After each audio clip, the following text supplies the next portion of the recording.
Praise the lord. ದೇವರ ನಮಗೆ ಸ್ತೋತ್ರವಾಗಲಿ.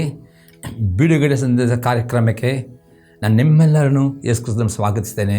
ಪ್ರಾರ್ಥನೆ ಮಾಡೋಣ. ಪರಲೋಕದಲ್ಲಿ ತಂದೆ ದೇವರೇ, ಯೇಸು ಕ್ರಿಸ್ತನ ನಾಮದಲ್ಲಿ ನಿನ್ನ ಪಾದ ಸನ್ನಿಧಾನ ನಾವು ಬಂದಿದ್ದೇವೆ.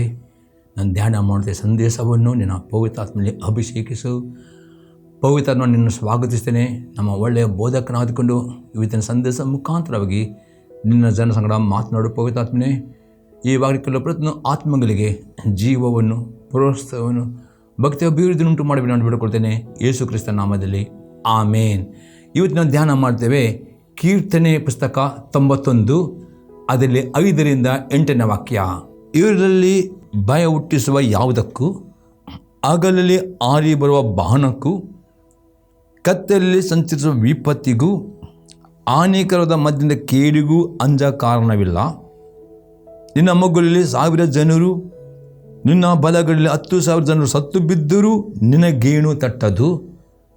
ನೀನು ಅದನ್ನು ಕಣ್ಣಾರೆ ಕಂಡು ದುಷ್ಟರಿಗೆ ಪ್ರತಿದಂಡನೆ ಉಂಟೆಂಬುದಕ್ಕೆ ಸಾಕ್ಷಿಯಾಗಿರುವಷ್ಟೇ. ಪ್ರೀತಿ ಈ ಕೀರ್ತನೆ ನೋಡ್ತೇವೆ.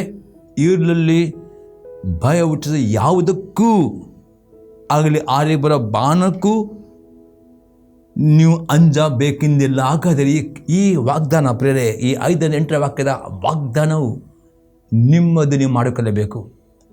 ಈ ವಾಗ್ದಾನ ಹೇಗೆ ನೀವು ಪಡೆದುಕೊಳ್ಳುವುದು, ಇದರ ಬಗ್ಗೆ ನಾವು ಕೆಲವು ಸಂಘ ನೋಡೋ ಪ್ರೇರೆ.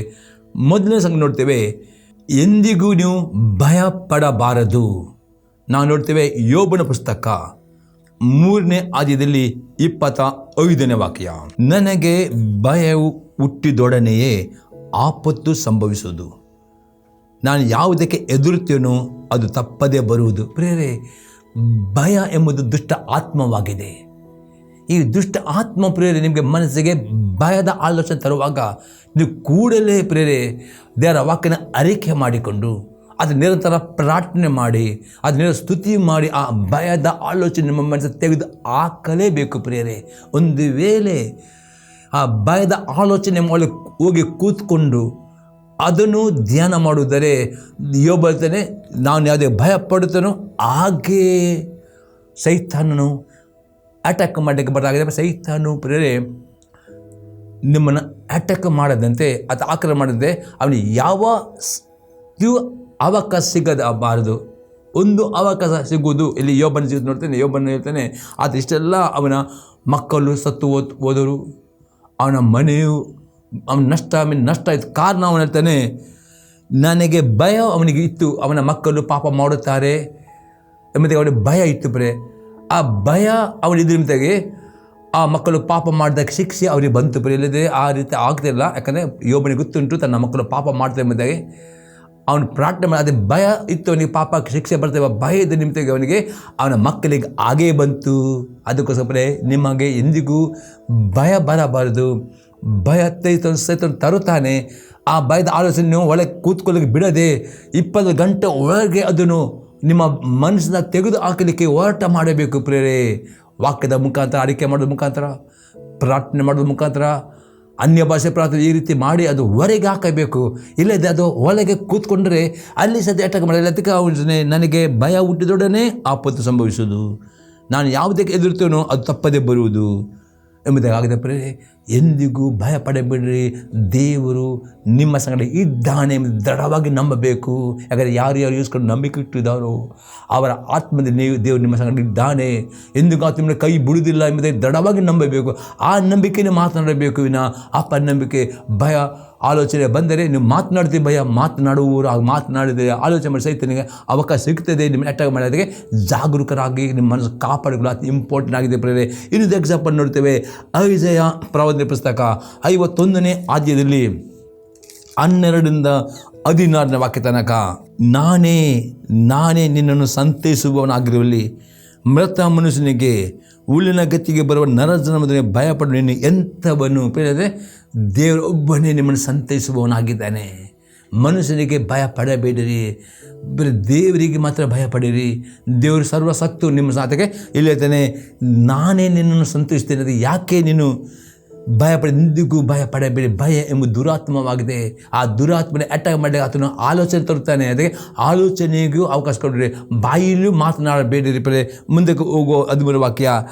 ಆಕಾಶ ಮಂಡಲವನ್ನು ಹರಡಿ ಭೂಲೋಕವನ್ನು ಸ್ಥಾಪಿಸಿದ ನಿನ್ನ ಸೃಷ್ಟಿಕರ್ತನಾದ ಯೆಹೋವನನ್ನು ಮರೆತು ಬಿಟ್ಟಿಯಾ?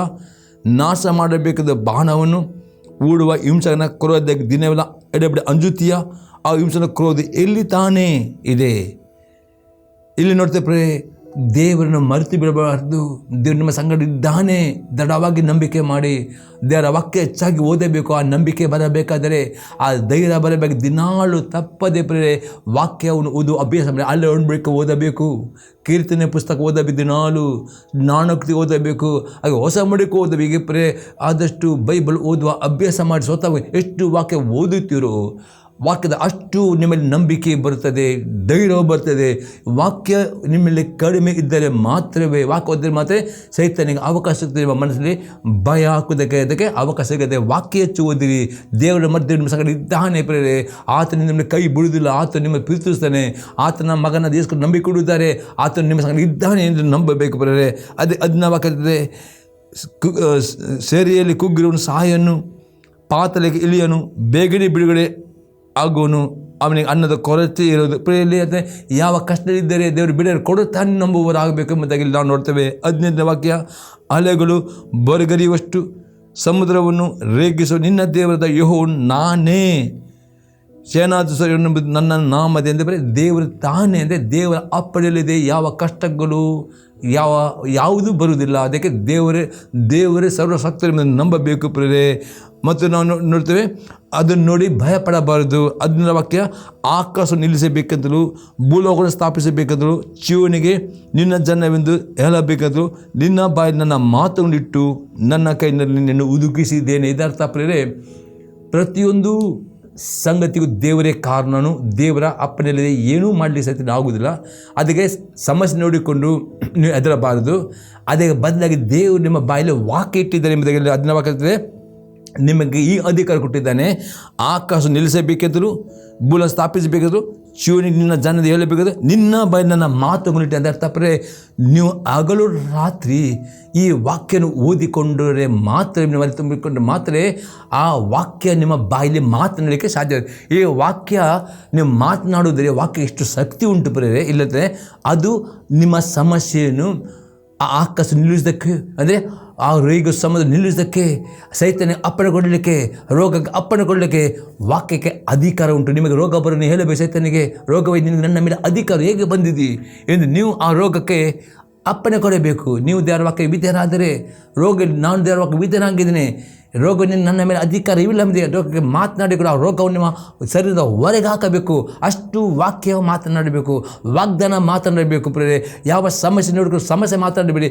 ನಿಮಗೆ ಅಧಿಕಾರ ಉಂಟು, ಆಕಾಶ ನಿಲ್ಲಿಸಬೇಕು ಅಧಿಕಾರ ಉಂಟು ಪ್ರೇರೆ. ಯೇಸು ಕ್ರಿಸ್ತನು ಹೇಳ್ತಾರೆ ದೇವರ ವಾಕ್ಯದಲ್ಲಿ.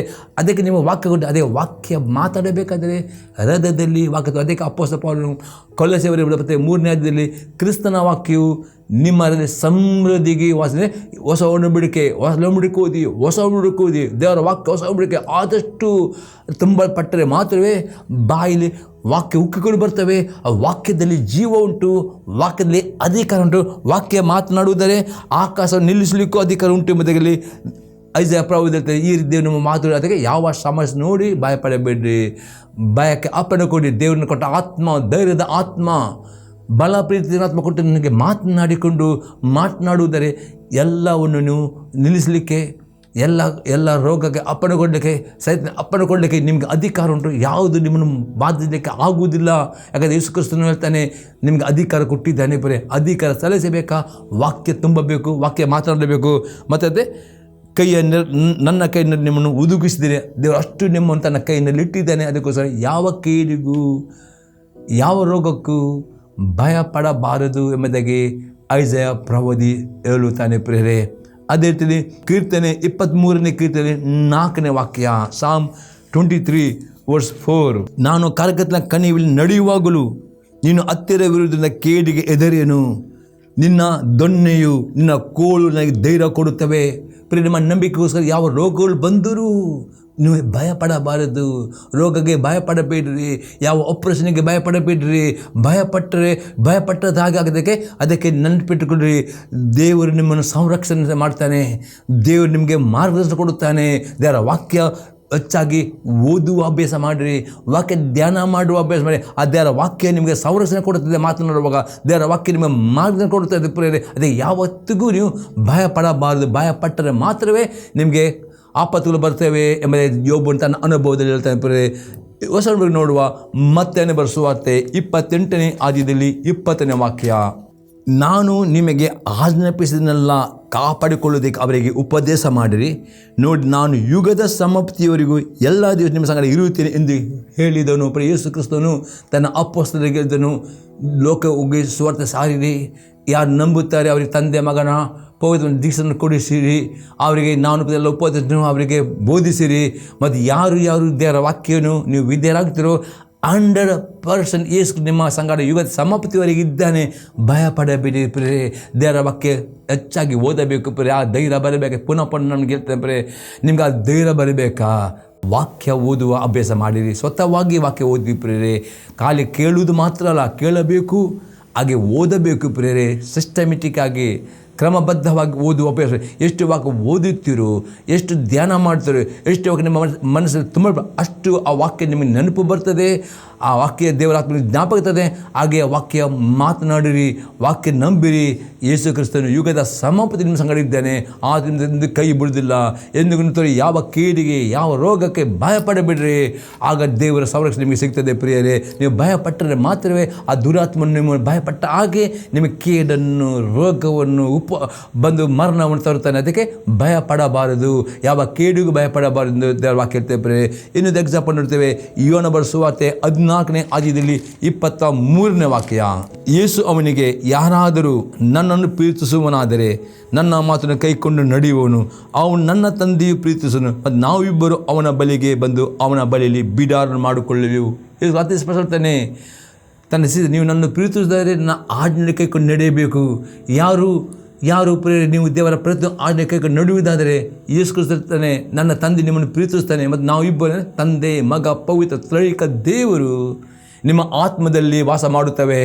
ಹಾಗಾದರೆ ನೀವು ಯಾಕೆ ಭಯಪಡಬೇಕು? ಇಷ್ಟೇ ನೀವು ಮಾಡಬೇಕು. ಇಷ್ಟೇ ದೇವರ ವಾಕ್ಯವನ್ನು ಓದಬೇಕು, ಕೇಳಬೇಕು, ಧ್ಯಾನ ಮಾಡಬೇಕು, ಮತ್ತು ಆತನ ವಾಕ್ಯ ವಿದ್ಯರಾಗಿ ನಡೆಯುವುದರೆ ದೇವರು ನಿಮ್ಮನ್ನು ಪ್ರೀತಿಸ್ತಾನೆ. ಮತ್ತು ಆತನೇ ತಂದೆ ಮಗ ಪುತ್ರೈಕ ದೇವರು ನಿಮ್ಮ ಆತ್ಮದಲ್ಲಿ ಬಿಡಾರ ಮಾಡ್ತಾರೆ, ನಿಮ್ಮ ಸಂಗಡ ಅವರು ವಾಸ ಮಾಡ್ತಾರೆ. ಹಾಗಾದರೆ ಯಾವತ್ತಿಗೂ ಭಯಪಡಬೇಡಿರಿ ಪ್ರಿಯರೇ. ಇನ್ನೊಂದು ಎಕ್ಸಾಂಪಲ್ ನೋಡ್ತೇವೆ. 2 ತಿಮೋತಿ ಪುಸ್ತಕ 1ನೇ ಅಧ್ಯಾಯದಲ್ಲಿ 7ನೇ ವಾಕ್ಯ. 2 ತಿಮೋತಿ 1:7. ದೇವರು ನಮಗೆ ಕೊಟ್ಟಿರೋ ಆತ್ಮವು ಬಲ, ಪ್ರೀತಿ, ಶಿಕ್ಷಣ ಆತ್ಮ ಹೊರತು ಏಡಿತನದ ಆತ್ಮವಲ್ಲ. ಪ್ರಿಯ, ನೀವು ನಂಬಬೇಕು. ಯಾರು ಏಸ್ಕೊಂಡು ನಂಬಿಕೆ ಇಡುತ್ತಾರೋ, ನೀಲಿ ಮುಳಿದ ಕೊಡುತ್ತೋ ಅವರಿಗೆ ದೇವರು ಪ್ರಿಯರೇ ಬಲ ಅಂದರೆ ಧೈರ್ಯದ ಆತ್ಮ, ಶಕ್ತಿ ಆತ್ಮ ಕೊಟ್ಟಿದ್ದಾನೆ, ಪ್ರೀತಿಸ ಆತ್ಮ ಕೊಟ್ಟಿದ್ದಾನೆ, ಸ್ವಸ್ಥ ಬುದ್ಧಿ ಆತ್ಮ ಕೊಟ್ಟಿದ್ದಾನೆ, ಸ್ವಶಿಸ್ತಿನ ಆತ್ಮ ಕೊಟ್ಟಿದ್ದಾನೆ. ನಂಬಬೇಕು ಪ್ರಿಯರೇ, ಮತ್ತು ಮಾತನಾಡಬೇಕು.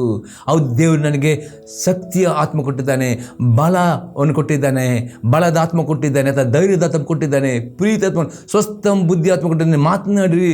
ದೇವರು ನಿಮಗೆ ಏಡಿದನ್ನ ಆತ್ಮ, ಭಯದ ಆತ್ಮ ಎಂದು ಕೊಡಲಿಲ್ಲ ಪ್ರಿಯರೇ. ಅದೇ ಭಯದ ಆತ್ಮಕ್ಕೆ ಅವಕಾಶ ಕೊಡಬಾರದು ಪ್ರಿಯರೇ.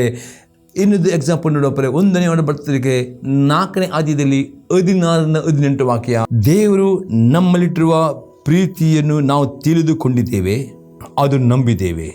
ದೇವರು ಪ್ರೀತಿ ಸ್ವರೂಪಿ.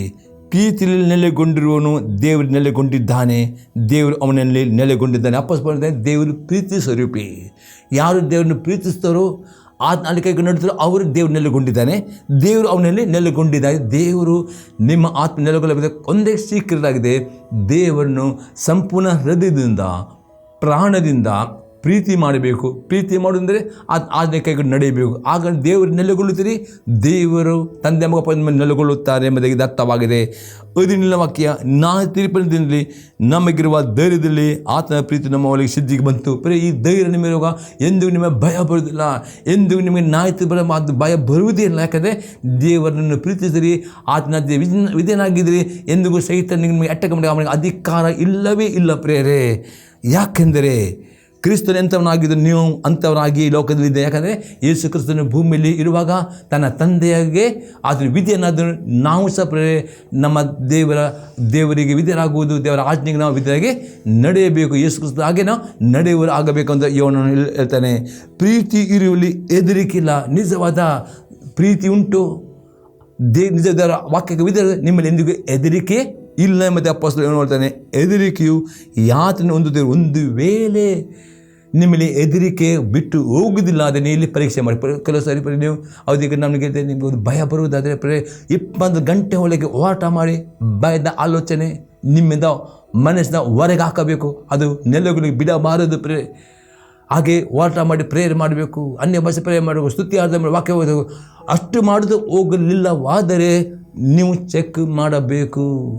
ಒಂದು ವೇಳೆ ದೇವರ ವಾಕ್ಯದಲ್ಲಿ ಇರುವ ಯಾವುದನ್ನು ಆಜ್ಞೆಗೆ ಅವಿಧರಾದರೆ ಮಾತ್ರವೇ ಹೆದರಿಕೆಯ ಆತ್ಮ ಬಿಟ್ಟು ಹೋಗುವುದು. ಅದಕ್ಕೆ ಹೇಳ್ತದೆ ಪ್ರೀತಿ ಇರುವಲ್ಲಿ ಹೆದರಿಕಿಲ್ಲ. ಅಂದರೆ ಅರ್ಥ ಪ್ರೀತಿ ಅಂದರೆ ದೇವರನ್ನು ನೀವು ಪೂರ್ಣಾರ್ಥ ಪ್ರೀತಿ ಮಾಡಿ ಅಲ್ಲಿ ನಿಮಗೆ ಹೆದರಿಕೆ ಬರುವುದಿಲ್ಲ.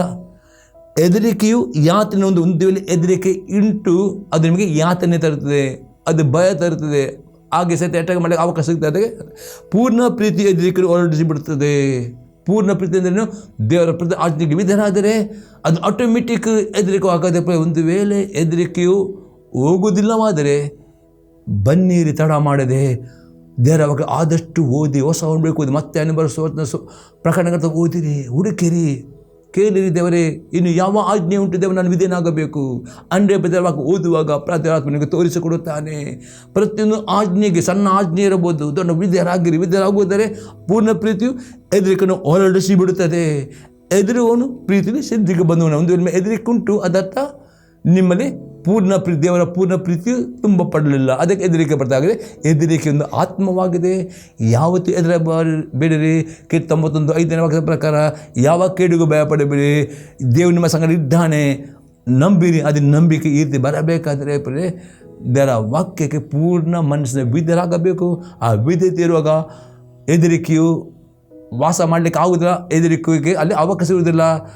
ಯಾವ ನಾಯಿ ತಿರುಗೋದಿಲ್ಲ. ದೇವರು ನಿಮ್ಮನ್ನು ಸಂಗಡ ನಿಮ್ಮನ್ನು ಕಾಪಾಡುವನಾಗಿದೆ. ಅದು ಹೆದರಿಕೆಯು ನಿಮ್ಮನ್ನು ಬಿಟ್ಟು ಹೋಗದಿದ್ದರೆ ನೀವು ಭಯಪಟ್ಟಾಗೆ ಆಗ್ತದೆ. ಅದಕ್ಕೆ ಅವಕಾಶ ಕೊಡಬೇಡಿರಿ ಪ್ರಿಯರೇ.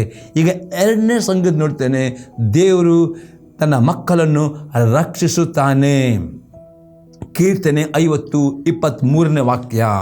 ಯಾರು ಸ್ತುತಿ ಯಜ್ಞವನ್ನು ಸಮರ್ಪಿಸುತ್ತಾರೋ ಅವರೇ ನನ್ನನ್ನು ಗೌರವಿಸುವರು. ತಮ್ಮ ನಡತೆಯನ್ನು ಸರಿಪಡಿಸಿಕೊಳ್ಳುವವರಿಗೆ ನನ್ನ ವಿಶೇಷ ರಕ್ಷಣೆಯನ್ನು ತೋರಿಸುವನು. ಪ್ರಿಯರೇ, ದೇವರ ವಾಕ್ಯತ್ತದೆ, ಯಾರು ದೇವರಿಗೆ ಸ್ತುತಿಯನ್ನು ಸಮರ್ಪಿಸ್ತಿರೋ ಕಂಟಿನ್ಯೂಸ್ ಆಗಿ ದೇವರಿಗೆ ಸ್ತುತಿಯನ್ನೇ ಸಮರ್ಪಣೆ ಮಾಡಬೇಕು, ಸ್ತೋತ್ರವನ್ನೇ ಮಾಡಬೇಕು, ಆರಾಧನೆ ಮಾಡಬೇಕು. ಆಗ ನೀವು ದೇವರನ್ನು ಗೌರವಿಸ್ತೀರಿ ಮತ್ತು ನಿಮ್ಮ ನಡತೆಯನ್ನು ಪ್ರತಿ ಗಲಿಗೆ ವಾಕ್ಯ ಸರಿಪಡಿಸಿದರೆ 100% ವಿಶೇಷ ರಕ್ಷಣೆ ನಿಮಗೆ ಕೊಡುತ್ತಾನೆ ಎಂಬುದೇ ಇಲ್ಲಿ ದಾವೀದನು ಹೇಳ್ತಾನೆ. ಇನ್ನೊಂದು ದರ್ಶನ ನೋಡ್ತೇವೆ, ಕೀರ್ತನೆ 112 ಕೀರ್ತನೆ ಅದು 1-7 ವಾಕ್ಯ ತನಕ. ಯಾವಿಗೆ ಸ್ತೋತ್ರ, ಯಾವನು ಯೋನಲ್ಲಿ ಭಯಭಕ್ತಿ ಉಳ್ಳವನಾಗಿ ಆತನ ಆಜ್ಞೆಗಳಲ್ಲಿ ಅತ್ಯಾನಂದ ಪಡುವನು ಅವನೇ ಧನ್ಯನು. ಅವನ ಸಂತಾನ ಲೋಕದಲ್ಲಿ ಬಲಿಷ್ಠವಾಗುವುದು, ನೀತಿವಂತನ ವಂಶವು ಶುಭ ಹೊಂದುವುದು. ಅವನ ಮನೆಯಲ್ಲಿ ಧನ ಐಶ್ವರ್ಯಗಳಿರು, ಅವನ ನೀತಿಯು ಸದಾಕಾಲ ಫಲಿಸುತ್ತಿರುವುದು. ಯಥಾರ್ಥದಲ್ಲಿ ಕತ್ತಲಲ್ಲಿ ಜ್ಯೋತಿ ಮೂಡುವುದು. ದಯೆಯು ಕನಿಕರು ನೀತಿ ಉಳ್ಳ ದೇವರ ಜ್ಯೋತಿ. ದಯಾಳವಾಗಿ ಧನ ಸಹಾಯ ಮಾಡುವವನು, ತನ್ನ ಕಾರ್ಯಗಳು ನೀತಿಯಿಂದ ನಡೆಸುವವನು ಭಾಗ್ಯವಂತನು. ಅವನೆಂದೂ ಕದಲುವುದಿಲ್ಲ. ನೀತಿವಂತನು ಯಾವಾಗಲೂ ನೆನೆಸುವರು. ಅವನಿಗೆ ಕೆಟ್ಟ ಸುದ್ದಿಯ ಭಯವಿರುವುದಿಲ್ಲ. ಯೆಹೋವನಲ್ಲಿ ಭರವಸೆಯಿಟ್ಟು ಅವನ ಮನಸ್ಸು ಸ್ಥಿರವಾಗಿರುವುದು. ಪ್ರಿಯರಲ್ಲಿ ದಾವೀದನೇ, ನೀವು ಆತನ ಎಲ್ಲ ಆಜ್ಞೆಗೆ ನಡೆಯುತ್ತೀರಿ 100% ಈ ಲೋಕದಲ್ಲಿ ಧನ್ಯರಾಗ್ತೀರಿ, ಆಶೆ ಹೊಂದುತ್ತೀರಿ. ನಿಮ್ಮ ಸಂತಾನ ಬಲಿಷ್ಠವಾಗ್ತದೆ ಮತ್ತು ನಿಮಗೆ ಆರ್ಥಿಕ ಸಮೃದ್ಧಿ. ನೀವು ಲೋಕದಲ್ಲಿ ನಾವು ನೋಡ್ತೇವೆ, ಆರ್ಥಿಕ ಮಾರುಕಟ್ಟೆಗಳು ಕುಸಿದು ಹೋಗ್ತವೆ. ಹಣ ಮಾರುಕಟ್ಟೆ. ಆದರೆ ಈ ಲೋಕದಲ್ಲಿ ಜೀವಿಸುವಾಗ ಆರ್ಥಿಕ ಸಮೃದ್ಧಿ ಬೇಕಾ ಪ್ರಿಯರೇ? ಯಾವಾಗ ನೀವು ದೇವರಿಗೆ ಕೊಡೋ ದಶಮಾಂಶ, ಕಾಣಿಕೆ, ಪರೋಪಕಾರ, ದಾನ ಧರ್ಮ ಮಾಡೋದು ಉದಾರವಾಗಿರ್ತೀರೋ, ಉದಾರವಾಗಿ ದೇವರಿಗೆ ಕೊಡೋ ದಶಮಾಂಶವಾಗಲಿ, ಕಾಣಿಕೆ ಆಗಲಿ, ಉದಾರ ಕೊಡ್ತಾರೋ, ಆಗ ನಿಮಗೆ ಯಾವ ಆರ್ಥಿಕ ಬರಗಾಲದ ಬಗ್ಗೆ ಆಗಲಿ, ಆರ್ಥಿಕ ಮುಗ್ಗಟ್ಟಿನ ಬಗ್ಗೆ ಆಗಲಿ ನಿಮಗೆ ಚಿಂತೆ ಬಿಡುವುದಿಲ್ಲ, ಕೊರತೆ ಇರುವುದಿಲ್ಲ. ಯಾವಾಗಲೂ ಆರ್ಥಿಕ ಸಮೃದ್ಧಿ, ಯಾವಾಗಲೂ ಆಶೀರ್ವಾದ ಇರ್ತದೆ. ನಿಮ್ಮ ಮನಸ್ಸು ಯಾವ ಚಿಂತೆ ಒಳಪಡುವುದಿಲ್ಲ, ನೀವು ಭಯಪಡುವುದಿಲ್ಲ ಎಂಬುದಾಗಿ ದಾವೀದನು ಆಗದೆ. ದೇವರ ಸಂರಕ್ಷಣೆ ಬೇಕಾ ಪ್ರೇರೆ ದೇವರ ಪ್ರತಿಯೊಂದು ಆಜ್ಞೆಗೆ ವಿಧೇಯರಾಗಬೇಕು. ಪ್ರೇರೆ ವಿಧೇಯತೆ ಅತಿ ಪ್ರಾಮುಖ್ಯವಾಗಿದೆ. ದೇವರ ಸಂರಕ್ಷಣೆ ಹೊಂದಿಕೊಳ್ಳಬೇಕಾದರೆ ಪ್ರೇರೆ ಅದೇ ರೀತಿ ನಾವು ನೋಡ್ತೇವೆ ಹೊಸ ಒಡಂಬಡಿಕೆಯಲ್ಲಿ ಇಬ್ರಿಯವರಿಗೆ ಬರೆದ ಪತ್ರಿಕೆ 13ನೇ ಅಧ್ಯಾಯದಲ್ಲಿ 5 ಮತ್ತು 6ನೇ ವಾಕ್ಯ, ನಿಮಗಿರುವಲ್ಲಿ ತೃಪ್ತರಾಗಿರಿ, ನಾನು ನಿನ್ನನ್ನು ಎಂದಿಗೂ ಕೈ ಬಿಡುವುದಿಲ್ಲ, ಎಂದಿಗೂ ತೊರೆಯುವುದಿಲ್ಲ ಎಂದು ದೇವರು ತಾನೇ ಹೇಳಿದ್ದಾನೆ. ಆದ್ದರಿಂದ ಕರ್ತನು ನನ್ನ ಸಹಾಯಕನು, ಭಯಪಡೇನು, ಮನುಷ್ಯನಿಗೆ ಏನು ಮಾಡೋಣ ಧೈರ್ಯವಾಗಿ ಹೇಳಬಲ್ಲೆ. ನೋಡಿ, ಧೈರ್ಯವಾಗಿ ಮಾತನಾಡಬೇಕು. ಯಾಕಂದರೆ ದೇವರನ್ನು ಯೇಸುವನ್ನು ನಂಬಿಕೆ ಇಟ್ಟಿದ್ದೀರೋ, ಆತನ ನಂಬಿ ನೀರು ಮುಡಿ ಇಷ್ಟ ಅಂದುಕೊಂಡಿದ್ದೀರೋ, ಆತನ ವಾಕ್ಯವನ್ನು ಓದುತ್ತೀರೋ, ಆತನ ವಾಕ್ಯಕ್ಕೆ ವಿಧರಾಗಿದ್ದೀರೋ, ಪ್ರಾರ್ಥನೆ ಮಾಡ್ತಿರೋ, ಆದ್ಯತೆ ತಪ್ಪ ಸಭೆಗೆ ಬರೀತಿರೋ, ಧೈರ್ಯವಾಗಿ ಹೇಳಿರಿ, ದೇವರು ನನ್ನೆಂದು ಕೈ ಬಿಡುವುದಿಲ್ಲ, ಎಂದು ದೇವರು ನಿಮ್ಮ ತೆರೆಯುವುದಿಲ್ಲ. ಪ್ರೇರೆ ಕರ್ತನು ದೇವರು ನಿಮಗೆ ಸಹಾಯ ಮಾಡ್ತೇನೆ. ಧೈರ್ಯವಾಗಿ ಮಾತನಾಡಿ. 100% ದೇವರು ನಿಮ್ಮ ಸಂಗಡ ಇದ್ದಾನೆ. ನಿಮ್ಮ ತಾಯಿ ತಂದೆಗಳು ನಿಮಗೆ ಬಿಡಬಹುದು, ಸ್ನೇಹಿತರು ಬಿಟ್ಟು ಆದರೆ ದೇವರು ಎಂದಿಗೂ ನಿಮಗೆ ಕೈ ಬಿಡುವುದಿಲ್ಲ. ಇವಾಗ ಸಮಾಪ್ತಿ ನಿಮ್ಮ ಸಂಗಡ ಇದ್ದಾನೆ. ನೀವು ನಂಬಬೇಕು ಮತ್ತು ಮಾತನಾಡಬೇಕು. ಯಾರು ನನಗೆ ಸಹಾಯ ಮಾಡದಿದ್ದರೂ ದೇವರು ನನಗೆ ಸಹಾಯ ಮಾಡ್ತಾನೆ. ಕರ್ತನು ಈ ರೀತಿ ಧೈರ್ಯ ಮಾತನಾಡಬೇಕು. ಯಾಕಂದರೆ ದೇವರು ನಿಮ್ಮನ್ನು ರಕ್ಷಿಸ್ತಾನೆ, ಕಾಪಾಡ್ತಾನೆ, ಆಶೀರ್ವಾದ ಮಾಡುವವನು ಆಗಿದ್ದಾನೆ. ಈಗ 3ನೇ ಸಂಗತಿ, ದೇವರು ನಮ್ಮ ಆರೋಗ್ಯದಾಯಕನು ಆಗಿದ್ದಾನೆ. ವಿಮೋಚಕನ ಪುಸ್ತಕ 15ನೇ ಅಧ್ಯಾಯದಲ್ಲಿ 26ನೇ ವಾಕ್ಯ, ನೀವು ನಿಮ್ಮ ದೇವರಾದ ಯೆಹೋವನ ಮಾತನ್ನು ಶ್ರದ್ಧೆಯಿಂದ ಕೇಳಿ, ಆತನ ದೃಷ್ಟಿ ಸರಿ ಬೀಳುವುದನ್ನು ಮಾಡಿ, ಆತನ ಆಜ್ಞೆಗಳಿಗೆ ವಿಧೇಯನಾಗಿದ್ದು ಆತನ ಕಟ್ಟಳೆಗಳನ್ನು ಅನುಸರಿಸಿ ನಡೆದರೆ ನಾನು ಆಯುಕ್ತ ಉಂಟು ಮಾಡಿದ ವ್ಯಾಧಿಗಳಲ್ಲಿ ಒಂದು ನಿಮಗೆ ಬರಗೊಳಿಸಿಲ್ಲ ಏನೆಂಬ ನಾನೇ ನಿಮಗೆ ಆರೋಗ್ಯದಾಯಕರು. ಪರೇ ಈ ಲೋಕದ ನಾನಾ ವಿಧ ರೋಗಗಳು ಬರ್ತಾ ಉಂಟು. ಪರೇ ನಾನಾ ವಿಧ ವ್ಯಾಧಿಗಳು ಬರ್ತವೆ. ಭಯ ಪಡಬಾರದು. ನೀವು ದೇವರ ವಾಗ್ದಾನ ನಂಬಿರಿ. ದೇವರ ವಾಕ್ಯ ನೀವು 100% ನಿಮ್ಮ ಹೃದಯ ಪರೇ ನಿಮಗೆ ದಿನಗಳ ಸಾಕ್ಷಿ ಕೊಡಬೇಕು. ದೇವರನ್ನು ಸಂಪೂರ್ಣ ಪ್ರೀತಿ ಮಾಡುತ್ತೀರೋ, ಅದು ಆತನ ಆಜ್ಞೆ ವಿಧರಾಗುತ್ತೀರೋ, ದೇವರು ತಾನೇ ನಿಮಗೆ ಈ ಲೋಕದಲ್ಲಿ ಬರುವ ಯಾವ ವ್ಯಾಧಿಯು ನಿಮಗೆ ಬರಲಿಕ್ಕೆ ಬಿಡುವುದಿಲ್ಲ. ಯಾವ ಸೈತನಿಗೂ ಯಾವ ವಾತಾವರಣಕ್ಕೂ ಯಾವತ್ತಕ್ಕೂ ಭಯ ಪಡಬೇಕು. ದೇವರ ವಾಕ್ಯ ಸತ್ಯ. ದೇವರ ವಾಕ್ಯದ ಆಕಾಶ ಭೂಮಿ ಅಳಿದು ಹೋಗ್ಬೋದು. ದೇವರ ವಾಕ್ಯ ದೇವರ ವಾಕ್ಯ ನಂಬಿ ದೇವರ್ತಾನೆ ನೀವು ದೇವರ ವಾಕ್ಯ ವಿಧರಾಗುತ್ತೀರೋ 100% ದೇವರ್ತಾನೆ ನಾನು ನಿಮಗೆ ಆಯುಕ್ತರಿಗೆ ಉಂಟು ಮಾಡಿ ವ್ಯಾಧಿಗಳು ಅದು ಯಾರಿಗೆ ಬರ್ತದೆ?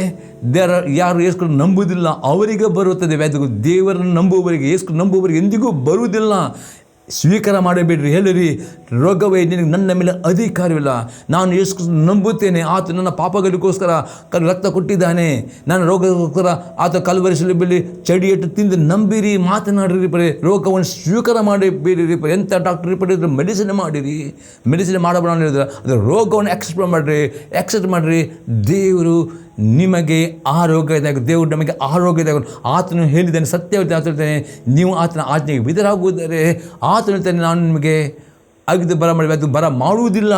ಹಾಗಾದರೆ ದೇವರು ನಿಮ್ಮ ಆರೋಗ್ಯದ ಎಂದಿಗೂ ಭಯ ಪಡಬೇಡಿ. ದೇವರು ನಿಮ್ಮನ್ನು ಕಾಪಾಡೋಣ. ನಿಮ್ಮ ಮಗಳು 1000 ಸತ್ತು ಬಿದ್ದರು 10 ಜನ ಯಾವ ರೋಗ ನಿಮ್ಮನ್ನು ಮುಟ್ಟುವುದಿಲ್ಲ.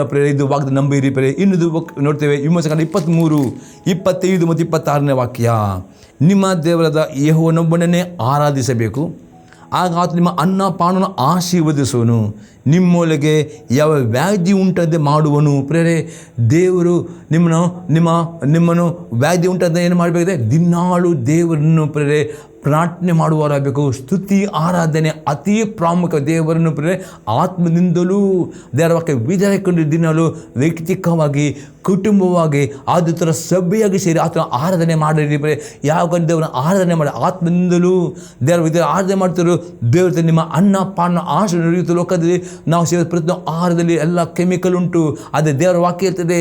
ಯಾರು ದೇವರನ್ನ ಆತ್ಮ ಆರಾಧನೆ ಮಾಡ್ತಾರೆ ದೇವ್ರು ಇರ್ತಾನೆ. ನೀವು ಊಟ ಮಾಡಿ ನಾವು ಊಟ ಮಾಡಿಲ್ಲ ಅನ್ನ ಪಾನ ಆಶೆ ಇರ್ತಾನೆ. ಮತ್ತು ಯಾವ ಅನ್ನಪಾನಗಳು ನಮಗೆ ವ್ಯಾಧಿ ಬರೋದು ದೇವರು ನಮ್ಗೆ ಕಾಪಾಡುತ್ತಾನೆ. ಇದು ದೇವರ ವಾಗ್ದಾನ ನೀವು ನಂಬಬೇಕು ಪ್ರೇರೆ. ಮತ್ತು 20ನೇ ವಾಕ್ಯತೆ, ನಿಮ್ಮತ್ತೆ ಗರ್ಭಸ್ರಾವಾಗಲಿ ಬಂಜೆತನವಾಗಲಿ ಇರುವುದಿಲ್ಲ, ನಿಮಗೆ ಸಂಪೂರ್ಣ ಆಯುಷನ್ನು ಕೊಡುತ್ತಾನೆ. ಅದೇ ವಾಕ್ಯವನ್ನು ನಂಬಬೇಕು ಪ್ರೇರೆ. ಮತ್ತು ದೇವರಿಗೆ ಆರಾಧನೆ ಬೇಕು ಪ್ರೇರೆ. ಅದಕ್ಕೆ ನೀವು ಬೆಳಗಿನ ಜಾವ, ರಾತ್ರಿ, ಮಧ್ಯಾಹ್ನ ವೈಯಕ್ತಿಕ ಕುಟುಂಬಕ್ಕೆ ಪ್ರಾರ್ಥನೆ ಮಾಡೋದು ಮಾತ್ರ ಅಲ್ಲ, ಸ್ತುತಿ ಆರಾಧನೆ ಮಾಡುವ ಅಭ್ಯಾಸ ಮಾಡಿ ಪ್ರೇರೆ. ಸ್ತುತಿ ಸೇರಿ ಆರಾಧನೆ ಮಾಡಿರಿ. ಆದಿತ್ಯ ಬಂದು ಸಭೆಗೆ ಸೇರಿ ಆರಾಧನೆ ಮಾಡಿರಿ. ಮನೆಯಲ್ಲಿ ಕೂತ್ಕೊಳ್ಳಬೇಡ್ರಿ. ಯಾಕಂದರೆ ದೇವರನ್ನು ಆರಾಧನೆ ಮಾಡ್ತಾರೆ, ಸ್ತುತಿಸಿದರು, ದೇವರ ವಿದ್ಯಾರ್ಥಿಗಳು. ದೇವರ ತಾನೆ ನೀವು ಸೇವಿಸಿ ಯಾವ ಆಹಾರವಿರಬಹುದು, ಯಾವುದೇ ಇರಬಹುದು, ಎದರ ಬೇಡ ದೇವರು ಆಹಾರ ಪಾನಗಳನ್ನು ಆಶೀರ್ವಾದ ಮಾಡ್ತಾನೆ. ಯಾವ ವ್ಯಾಧಿಯು ರೋಗ ಬರ್ತದೆ ನಿಮಗೆ ಕಾಪಾಡ್ತಾನೆ, ಪೂರ್ಣ ಆಶೀರ್ವಾದ ಕೊಡ್ತಾನೆ. ನಿಮ್ಮದಕ್ಕೆ ದೇವರು ವಾಗ್ದಾನ ಮಾಡ್ತಾನೆ. ಇನ್ನೊಂದು ವಾಕ್ಯ ನೋಡ್ತೇವೆ ಹೊಸ ಮಂಡಳಿಯಲ್ಲಿ 1 Peter 2:24. ನಾವು ಪಾಪದ ಪಾಲಿಗೆ ಸತ್ತು ನೀತಿಯನ್ನು ಜೀವಿಸದೆ ಆತನ ನಮ್ಮ ಪಾಪಗಳನ್ನು ತಾನೇ ತನ್ನ ದೇಹದಲ್ಲಿ ಹೊತ್ತುಕೊಂಡು ಮನ್ನ ಕಮ್ಮನ್ನು ಏರಿದರು. ಆತನ ಭಾಷಣ ನಿಮಗೆ ಗುಣವಾಯಿತು. ಪ್ರತಿ ಸಲ ಆದಷ್ಟು ನೀವು ಈ ವಾಗ್ದಾನ ಮಾತನಾಡಬೇಕು. ನಿಮಗೆ ರೋಗಗಳಿರುವಾಗ ಯೇಸುವಿನ ಭಾಷಣಗಳಿಂದ ನಿಮ್ಮ ರೋಗ ಗುಣವಾಗಿದೆ ಎಂದು ಎಷ್ಟು ಸಲ ಮಾತನಾಡುತ್ತೀರೋ, ಎಷ್ಟು ಸಲ ಅರಿಕೆ ಮಾಡುತ್ತೀರೋ, ಒಂದು ದಿನ ಆ ಮಾತನಾಡಿದ ಹಾಗೆ ವಾಕ್ಯದಲ್ಲಿ ಸೃಷ್ಟಿ ಮಾಡೋ ಶಕ್ತಿ ಉಂಟು ಪ್ರಿಯರೇ. ಈ ವಾಕ್ಯವ ಔಷಧಿಯಾಗಿದೆ. ಯಾಕಂದರೆ ನಂಬಬೇಕು. ಯೇಸು ಕ್ರಿಸ್ತನ ಭಾಷಣಗಳಿಂದ 20-25 ವರ್ಷ ಮೊದಲೇ ನಿಮ್ಮ ರೋಗಗಳು ಗುಣವಾಗಿ, ಇವತ್ತೆಲ್ಲ ಆಲ್ರೆಡಿ ಗುಣವಾಗಿದೆ. ಅದಕ್ಕೆ ರೋಗವನ್ನು ಮಾತನಾಡಬೇಡ್ರಿ. ರೋಗ ರಿಪೋರ್ಟ್ ರೋಗದ ಮೆಡಿಸಿನ್ ತೆಗೆದುಕೊಳ್ಳಿ, ಪರವಿಲ್ಲ. ಅದೇ ಮಾತನಾಡಬೇಕು. ಯೇಸು ಕ್ರಿಸ್ತನ ಭಾಷಣಗಳಿಂದ ನಿಮ್ಮ ರೋಗ ಹೇಳಿ, ಈ ರೋಗವು ಏನು ಭಾಷೆ ಗುಣವಾಗಿದೆ. ಮಾತನಾಡ್ರಿ, ಅಪ್ಪಣೆ ಕೊಡ್ರಿ, ಮಾತನಾಡ್ರಿ, ಅಪ್ಪಣೆ ಕೊಡ್ರಿ. ಒಂದಿನ ಅಪ್ಪಣೆ ಕೊಟ್ಟ ಹಾಗೆ ಮಾತಾಡ್ಬಿಟ್ಟು ನೀವು ಗುಣವಾಗ್ತೀರಿ. ಯಾಕೆ ದೇವರ ವಾಕ್ಯ ಸತ್ಯವಾಗಿದೆ.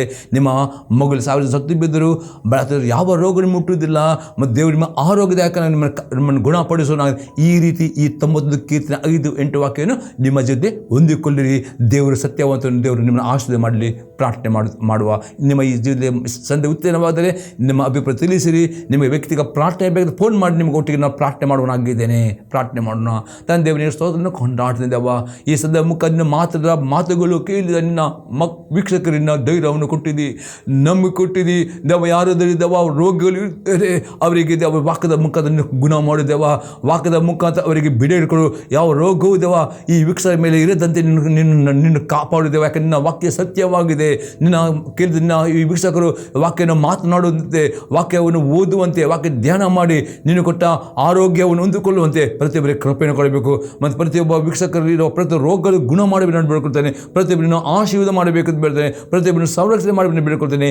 ಯೇಸು ಕ್ರಿಸ್ತನ ನಾಮದಲ್ಲಿ ಆಮೇನ್. Praise the lord. ದೇವರನ್ನು ಆಶೀರ್ವಾದ ಮಾಡಲಿ.